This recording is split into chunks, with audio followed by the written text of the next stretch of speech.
तो ABP news पर हम ओलंपिक में जिस शानदार जीत की बात कर रहे हैं उसका जश्न मना रहे हैं। आज दिन भर खास मेहमान हमारे साथ होंगे और एक बहुत ही खास मेहमान इस वक्त हमारे साथ जुड़ गए हैं। इस वक्त एबीपी न्यूज पर कानून मंत्री किरण रिजिजू हमारे साथ हैं। किरण सर, बहुत स्वागत है आपका एबीपी न्यूज पर। बहुत बहुत धन्यवाद। मैं भी आपके साथ में देशवासियों के साथ में इस महोत्सव में जुड़ने का मौका मिला। आप सबको बहुत बहुत धन्यवाद। तो शुरुआत सर मैं इसी बात से कर लेती हूं क्योंकि जश्न तो आज पूरा देश मना रहा है। सबसे पहले मैं अपने गोल्डन बॉय की बात करूंगी, नीरज चोपड़ा। कल वापसी हो रही है, कल शाम 5 बजे भारत वापस लौट रहे हैं। क्या कहेंगे आप सर? सबसे पहले तो जो ऐतिहासिक जीत हुई है टोक्यो ओलंपिक्स में, भारत का आज का सबसे बड़ा दिन है आज तक का, क्योंकि सबसे ज़्यादा मेडल पहली बार इतिहास में हमने प्राप्त किया है। और एथलेटिक्स में गोल्ड मिलना, उसको हम स्वर्ण अक्षर में लिखा जाएगा कि पहली बार भारत के एक बेटे ने एथलेटिक्स में गोल्ड मेडल जीते हैं भारत के लिए। तो ये अपने आप में ये भी ऐतिहासिक है, सबसे ज़्यादा मेडल जीतना और एथलेटिक्स में गोल्ड मेडल जीतना। ये उपलब्धि भारत का एक खेल महाशक्ति बनने का रास्ते का पहला कदम है और हमने ये सफ़र तय कर चुके हैं। बिल्कुल सही कह रहे हैं सर आप, क्योंकि एक अपने आप में एक रिकॉर्ड, क्योंकि 7 मेडल हमने जीते हैं। शुरुआत हमने मीराबाई चानू, जिस तरीके से सिल्वर शुरुआत हमारी हुई थी, उसका अंत तो नहीं कहूंगी, लेकिन हाँ ये जरूर कहूंगी कि टोक्यो ओलंपिक का समापन हमारे नीरज चोपड़ा ने किया गोल्ड के साथ। कैसे देख रहे हैं सर आप इसे? मतलब बेहतरीन प्रदर्शन हमारे खिलाड़ियों का। पहला टोक्यो ओलंपिक का पहले दिन के प्रतियोगिता में मीराबाई चानू ने सिल्वर मेडल जीती और शुरुआत दमदार की है। और अंतिम नीरज चोपड़ा ने गोल्ड मेडल एथलेटिक्स में जेवलिन थ्रो में गोल्ड लेकर के हमारे लिए एक समापन किया है। तो ये शुरू से लेकर के अंत तक ये टोक्यो ओलंपिक्स भारत के लिए बहुत ही धमाकेदार रहे हैं। हालांकि हमारा कुछ मेडल्स जीतते जीतते हाथ से निकल गए। जैसे शूटिंग में कई सारे मेडल्स आने की उम्मीदें थी, लेकिन वो हाथ से निकल गए। कुछ खिलाड़ी बहुत कम मार्जिन से हार गए। उनके लिए हम दुख फील करते हैं अभी भी कि हम और मेडल ला सकते थे। लेकिन जो 7 मेडल जीते हैं वो अपने आप में रिकॉर्ड है। और ये सबसे ज़्यादा मेडल भी हैं, plus gold medal, silver medal, bronze medal और वेरियस स्पोर्ट्स। आपको मालूम होगा ये 6 स्पोर्ट्सिंग डिसिप्लिन में मेडल जीते हैं। ये लार्जेस्ट एवर है। हमने रेसलिंग में 2 मेडल जीते हैं, बाकी एक जैसे एथलेटिक्स में 1, वेट लिफ्टिंग में 1, बॉक्सिंग में 1। तो इस तरीके से हम लोग जो स्पोर्ट्स डिसिप्लिन में भी इस बार हम लोग ने हाईएस्ट एवर स्पोर्ट्स डिसिप्लिन में मेडल जीते हैं जी। अच्छा, खिलाड़ियों पीवी सिंधु बैडमिंटन में। जी सर। हाँ बोलिए। हाँ, नहीं, मेरा ये कहना है कि जो पहले हम लोग 1-2 मेडल के लिए तरसते थे और 1-2 स्पोर्ट्स डिसिप्लिन में हमारा उम्मीदें होती थी कि हम मेडल ला सकते हैं इस डिसिप्लिन में, 1-2 गिनती भर हमारे डिसिप्लिन होते थे। आज हम गोल्फ में भी हम हमारे दावेदारी है, हॉकी में है, एथलेटिक्स में है, हमारे रेसलिंग में है। तीसरे दौड़ तक 2 प्लेयर पहुंचे। तो जितने जो स्पोर्टिंग डिसिप्लिन्स के अलग अलग एरेना में हम एक दावेदार बन गए हैं ओलंपिक मेडल के लिए, ये अपने आप में बहुत बड़ी उपलब्धि है। अच्छा किरण जी, मैं वो तस्वीरें भी दर्शकों को दिखा रही हूँ, उन तस्वीरों पर भी बात करना चाहती हूँ। खेल को लेकर, खिलाड़ियों को लेकर आपका खुद का पर्सनल इंटरेस्ट क्या है वो तो हम वक्त वक्त पर देख ही लेते हैं, लेकिन जश्न तो आपने भी खूब मनाया और वो तस्वीरें भी बहुत इस वक्त चर्चा में बनी हुई हैं। देखिए, मेरा तो सेलिब्रेशन दिल से निकल रहा है। मेरे लिए एक ये इमोशनल कनेक्ट भी है प्लेयरों के साथ, स्पोर्ट्स के प्रति मेरा पैशन है। और खेल मंत्री रहते वक्त खिलाड़ियों के साथ, खेल के साथ कैसे जुड़े रहे, वो अपने आप में मेरा एक लाइफ का बहुत बड़ा एक्सपीरियंस है। और साथ साथ आज के दिन में जो पूरा देश प्रधानमंत्री जी का लीडरशिप में, प्रधानमंत्री जी से लेकर के हर वर्ग के लोग इस बार टोक्यो ओलंपिक्स में जुड़े रहे। ये चीज़ को हमको याद रखना है कि अगर भारत को खेल महाशक्ति बनाना है तो यहाँ स्पोर्ट्स कल्चर लाना पड़ेगा, खेल का संस्कृति। और खेल का संस्कृति तभी आएगी जब पूरे देश जुड़ेगी। तो इसलिए प्रधानमंत्री जी का लेवल से लेकर के पूरे इसमें कोई पॉलिटिकल नहीं, कोई रीजनल नहीं, कोई जात पात, कोई धर्म नहीं, पूरा हिंदुस्तान हमारे खिलाड़ियों के लिए चीयर फॉर इंडिया किया है। तो ये अपने आप में बहुत बड़ी उपलब्धि है कि पूरा देश हमारे खिलाड़ियों के साथ खड़ा है। और स्पोर्ट्स से बड़ा कोई इवेंट नहीं होता इस पृथ्वी में, इस दुनिया में। स्पोर्ट्स और ओलंपिक्स ये सबसे बड़ा इवेंट होता है, सबसे बड़ा सॉफ्ट पावर होता है, और लोगों को खुश कराने का ये सबसे बड़ा एक माहौल बनाने का स्पोर्ट्स इवेंट, सबसे बड़ा ये मेला है, सबसे बड़ा मेला है इस दुनिया का। इसलिए स्पोर्ट्स में जुड़ा रहना बहुत बड़ा उपलब्धि है। पूरे भारत के लिए एक नया दौर शुरू हुआ है।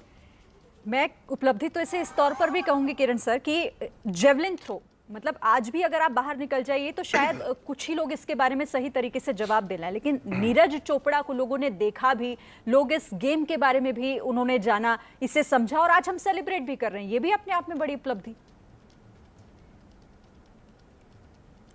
देखिए, हमारे देश में शायद बहुत लोगों को इसका नहीं पता होगा, तो मैं आपके माध्यम से बताना चाहूँगा।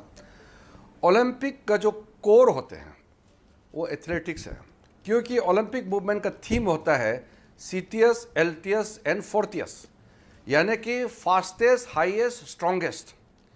और ये फास्टेस्ट, हाईएस्ट, स्ट्रॉन्गेस्ट का थीम से ओलंपिक पैदा हुआ है कि इस दुनिया का सबसे तेज दौड़ने वाला कौन है, सबसे तेज फेंक कौन सकता है, सबसे दूर कौन फेंक सकता है, सबसे ताकतवर कौन है, सबसे ऊंचा कौन चढ़ सकता है, जंप मार सकता है। तो ये इसी से निकला हर खेल। हर खेल में जो आप देखेंगे एसेंस क्या होता है कि सबसे अच्छा प्रदर्शन कौन करता है और उसका डिटर्मिनेशन कैसे करते हैं। तो ओलंपिक्स में आज तक भारत को एथलेटिक्स में मेडल नहीं जीत पाए। यही मलाल मिल्खा सिंह जी मरते वक्त तक उन्होंने इस बात को बार बार कही। मेरे साथ भी जो वार्ता किया मिल्खा सिंह जी ने भी यही कहा कि भारत को एथलेटिक्स में ओलंपिक मेडल कब मिलेगा, और उनके जीते जी वो देखना चाहते थे। मैंने कल ट्वीट भी किया था, और जब मिल्खा सिंह जी का देहांत हुआ था तब भी मैंने कहा कि मिल्खा जी, आप हमारे बीच नहीं रहे, लेकिन आपके सपने ओलंपिक्स में एथलेटिक्स में मेडल जीतना हम ज़रूर पूरा करेंगे। तो मुझे काफ़ी इमोशनल फीलिंग्स हुआ कल जब नीरज चोपड़ा का गोल आया जेवलिन में। तो मिल्खा सिंह जी हमारे बीच नहीं रहे, लेकिन मैंने उनको डेडिकेट किया, क्योंकि नीरज चोपड़ा ने भी अपना मेडल को मिल्खा सिंह जी को डेडिकेट किया। तो मैंने वो पुराना वीडियो जो मिल्खा जी ने मेरे साथ बात किए थे उसको डाला। फिर फिट इंडिया मूवमेंट वाला ने भी इसको ट्वीट किया कि मिल्खा सिंह जी का आखिरी ख्वाहिश क्या थी। तो आज हम ये गर्व के साथ कहना चाहते हैं कि मिल्खा सिंह जी हमारे पास इस जीवित रूप में नहीं है, लेकिन कहीं जहाँ भी हो उनका आत्मा को सुकून मिला होगा कि भारत को आज एथलेटिक्स में मेडल मिला, वो भी गोल्ड। और javelin throw, discus throw, shot put throw, ये हमारे देश में बहुत ज़्यादा पॉपुलर नहीं है, लेकिन ये सब ओलंपिक का कोर इवेंट है। जब से ओलंपिक शुरू हुआ, ये सारे जो कोर स्पोर्ट्स है, इस पे मेडल जीतना ये बहुत बड़ी उपलब्धि है। मैं शब्दों में बयान नहीं कर सकता हूँ। मैं तो सिर्फ यही चाहता हूँ कि देशवासी ये समझे कि ये एथलेटिक्स में मेडल जीतना, ये इसको किसी चीज़ के साथ तुलना नहीं कर सकता। ये बहुत बड़ी अचीवमेंट है। बिल्कुल। और अब हम कल का दिन सिर्फ नीरज चोपड़ा नहीं बल्कि बजरंग पुनिया, मैं उनको भी यहाँ पर नहीं भूलना चाहूँगी। बजरंग पुनिया ने भी देश का मान बढ़ाया, गर्व करने का मौका बजरंग पुनिया ने भी दिया ब्रॉन्ज मेडल के तौर पर। उनके लिए क्या कहेंगे सर? बजरंग पुनिया, क्योंकि वो हमारे साथ लगातार टच में रहते हैं, और जब वो उनको खेल रत्न का अवार्ड दिया था तब भी उनको मैंने कहा था कि आपको ओलंपिक में मेडल लाना है।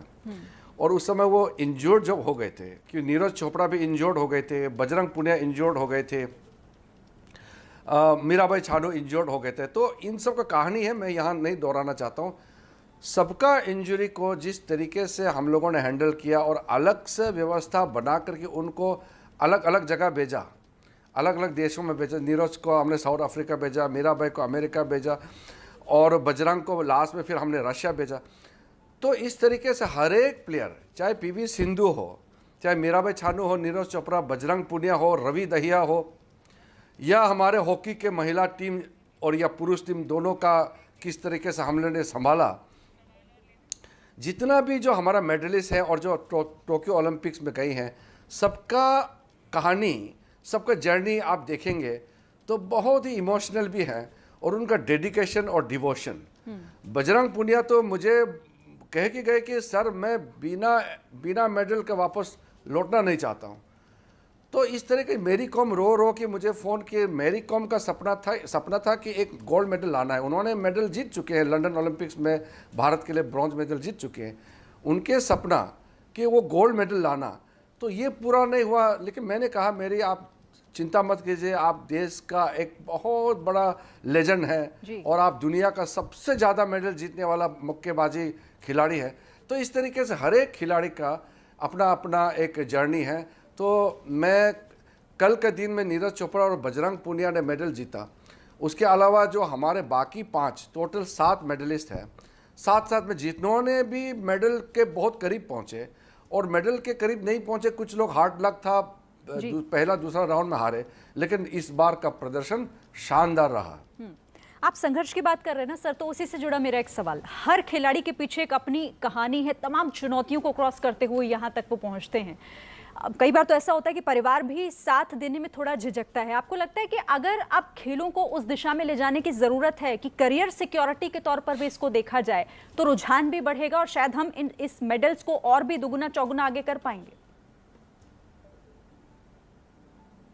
बिल्कुल। आदरणीय प्रधानमंत्री नरेंद्र मोदी जी ने जब खेलो इंडिया स्कीम लॉन्च किया था, खेलो इंडिया स्कीम लॉन्च करने के बाद जब हम इस स्कीम को आगे लेके जा रहे थे, तो मैंने, आप लोगों को शायद याद होगा, जब खेलो इंडिया यूथ गेम्स हुआ, फिर हमने खेलो इंडिया यूनिवर्सिटी गेम्स शुरू करवाया, खेलो इंडिया विंटर गेम्स शुरू करवाया और 5 इंडिजिनियस गेम्स को हमने रिकॉग्निशन दिया था, जैसे योगासन और कलरीपट्टू, थंग ता, मलखम और गटका। इस तरह के खेलों को हमने जब रिकॉग्निशन दिया खेल मंत्रालय से, फिर हमने ओलंपिक स्पोर्ट्स को एक नए लेवल में ले जाने के लिए टॉप स्कीम के माध्यम से भी चिन्हित खिलाड़ियों को अलग से ट्रेन करवाया। फिर युवा खिलाड़ियों को पिकअप करने के लिए एक टैलेंट स्काउटिंग कमेटी बना करके उनको एकेडमी में लाने का और टॉप जूनियर स्कीम चलाने का जो हमने फैसला लिया था। ये सारा चीज़ को ध्यान में रखते हुए मैं ये कहना चाहता हूँ कि जो टारगेट ओलंपिक हमने 2028 लॉस एंजलिस ओलंपिक्स में भारत टॉप 10 पहुँचना है और ये पहुँचने के लिए जो तैयारी की है, इस तैयारी का सबसे बड़ा झलक टोक्यो ओलंपिक्स में आपको देखने को मिला। और मैंने जब कहा था कि भारत टॉप 10 पहुँचेंगे, कुछ लोग उसको विश्वास नहीं कर रहे थे कि बोलता है कि भारत में तो खेल संस्कृति है ही नहीं, भारत टॉप 10 में कैसे पहुँच सकते हैं। हमने उस समय कहा था कि भरोसा रखिए। हमने जब घोषणा किया कि 2028 ओलंपिक्स होगा लॉस एंजलिस में, तब भारत टॉप 10 पहुँचेंगे, मैंने सिर्फ ये शब्दों के माध्यम से घोषणा नहीं किया, तैयारी की है, उसके लिए प्रिपरेशन किया है। आदरणीय प्रधानमंत्री जी का जो विजन है उसको सामने में रखते हुए सारा व्यवस्था खड़ा किया है, सारा प्लानिंग हमने टेबल पे रखा है, तब जाकर के हमने ये घोषणा किया था और हम सही दिशा में जा रहे हैं। और टोक्यो ओलंपिक्स 2021 में जो कंडक्ट हुआ है, ये ओलंपिक्स हमारे लंबे जो हमारा सफ़र है उसका एक नया कदम शुरू हो गया है। ये एक नई हमारा एक इतिहास में इस टोक्यो ओलंपिक्स में लिखा जाएगा कि भारत का सुपर पावर स्पोर्ट्स में बनने का अभियान शुरू हो गया है। बिल्कुल सर, देखिए इतिहास में ये तारीखें दर्ज हो गई हैं। उम्मीद करते हैं कि इतिहास आगे भी हम लिखेंगे और हमारे खिलाड़ी इसी तरीके से देश का नाम और सर ऊंचा करेंगे। बहुत बहुत धन्यवाद किरण रिजिजू जी हमारे साथ जुड़ने के लिए और इस बातचीत के लिए।